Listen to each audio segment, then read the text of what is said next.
Uma vez eu estava na escola, estava almoçando, e um professor sentou do meu lado, assim, de frente, mas do lado daquelas mesas grandes, né, que tem sala de professores, e ele falou uma coisa, cara, que me deixou muito bravo, assim. Não era nem com ele, sabe? Era com o tanto de vezes que eu tinha ouvido a mesma coisa que ele tinha dito, e que tem a ver com a distância que a gente tem, no Brasil principalmente, entre uma certa discussão acadêmica e a prática. E eu vou contar a história para vocês, mas eu acho que essa história, de certa forma, até me envergonha, porque eu fui até bem agressivo com ele, né? Mas, por outro lado, ela também diz muitas coisas sobre a educação inclusiva no Brasil e todo esse debate que a gente tem feito sobre esse tema. Vou contar para vocês aqui essa situação um pouco embaraçosa.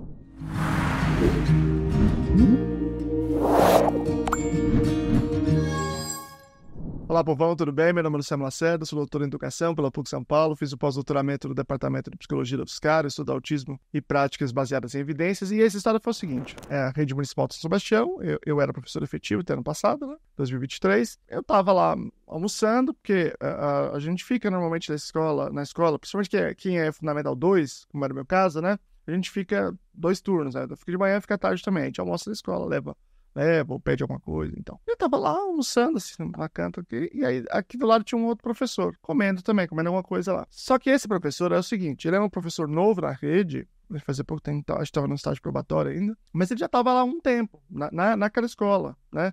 E ele tinha ficado até agosto dando aula, em sala de aula. E depois disso, ele assumiu um projeto, o projeto chamava Robótica lá, e aí ele continuou na escola, mas ele fazia o projeto, né? Ele não estava mais em aula. Isso era outubro, essa conversa, né? Então, de agosto a outubro, esse é o período que ele estava fora de sala de aula.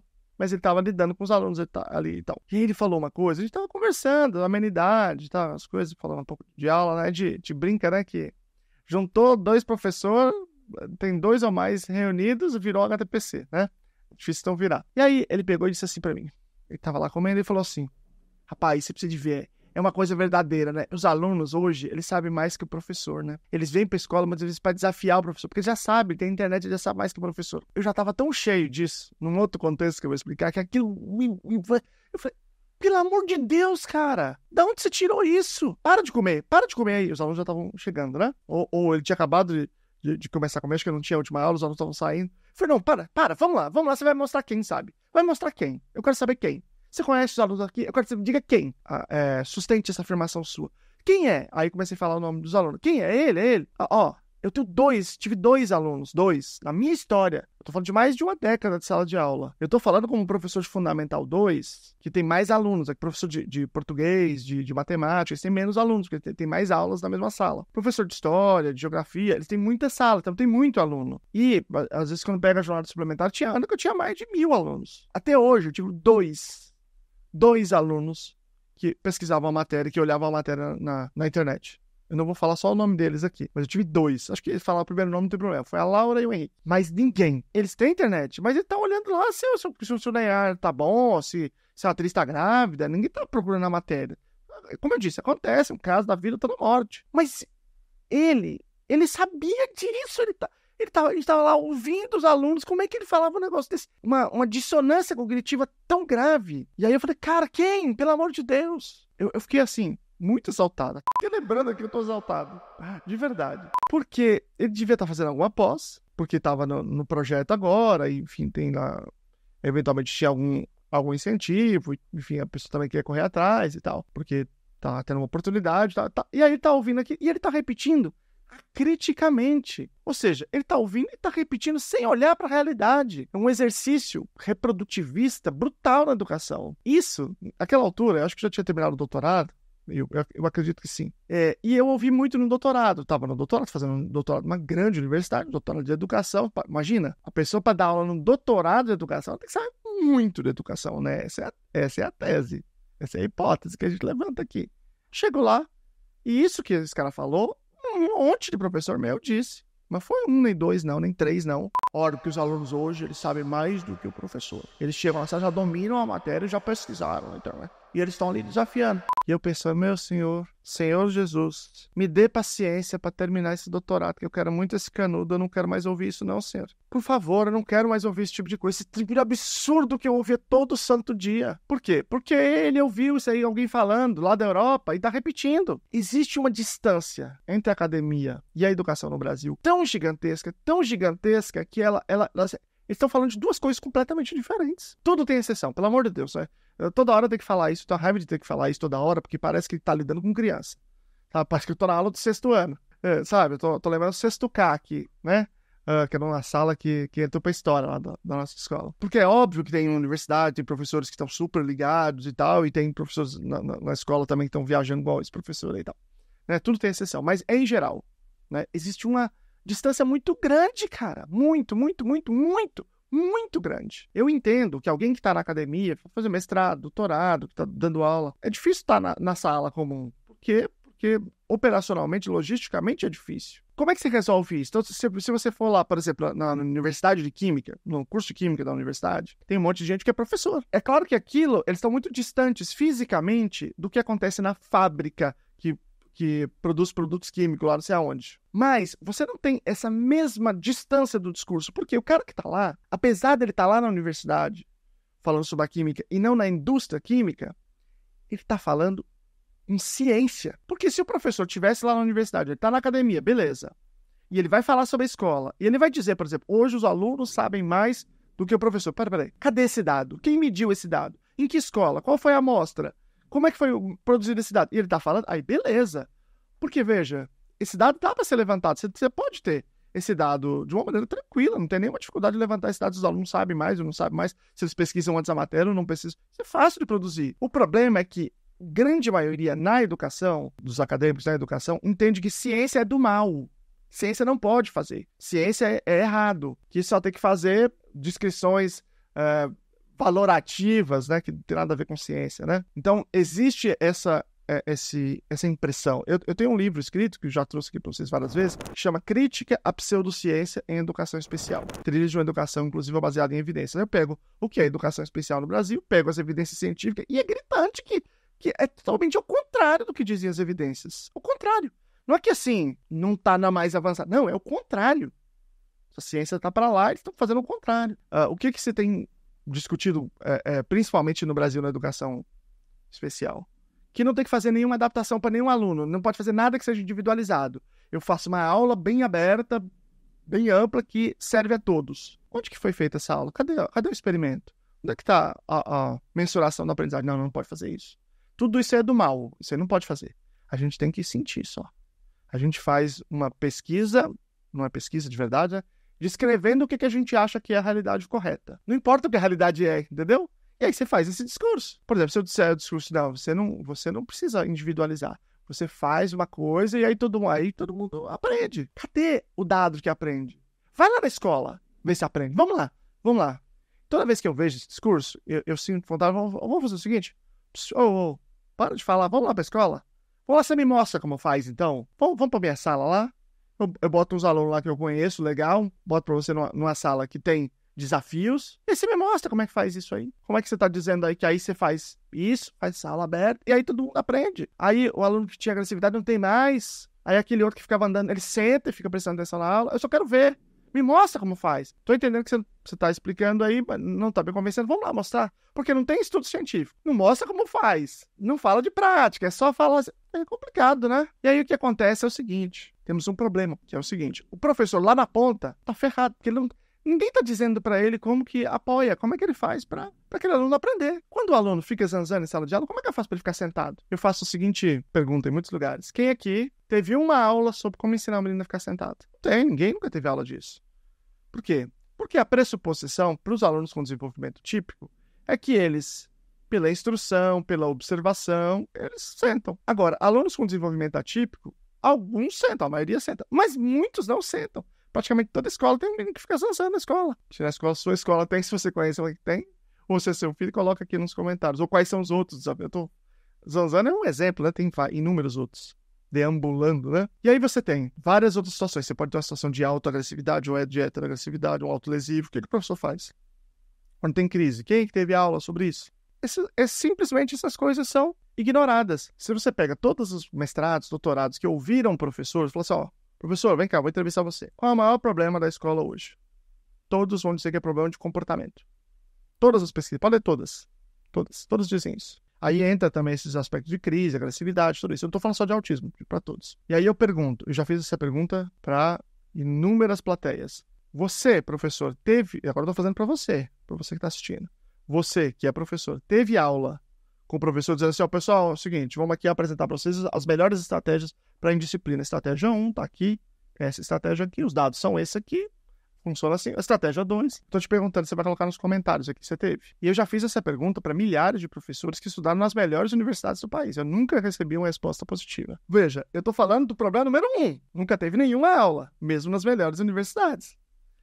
Isso é tão absurdo, é tão ridículo, que se eu falar para alguém que não é professor, ele não vai acreditar. Ele vai achar que eu estou exagerando. Você tá exagerando para youtuber, né? Tá fazendo aquele discursinho dele. Não tô, gente. Não é exagero.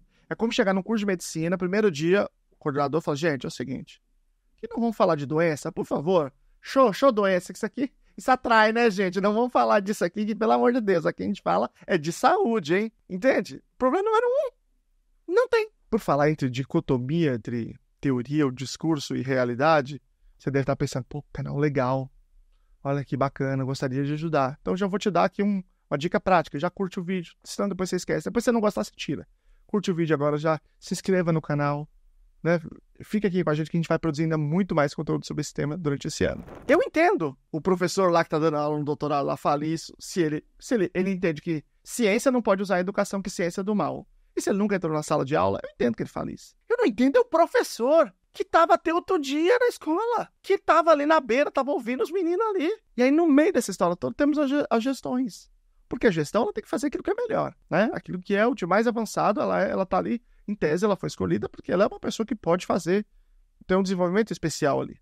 Claro que tem todas as questões políticas, mas mesmo entre as pessoas de indicação política, você faz alguma seleção, ou em tese, ou deveria fazer. Ela está ali, e aí, onde ela vai procurar entender o que é o de melhor que ela pode levar para a rede dela?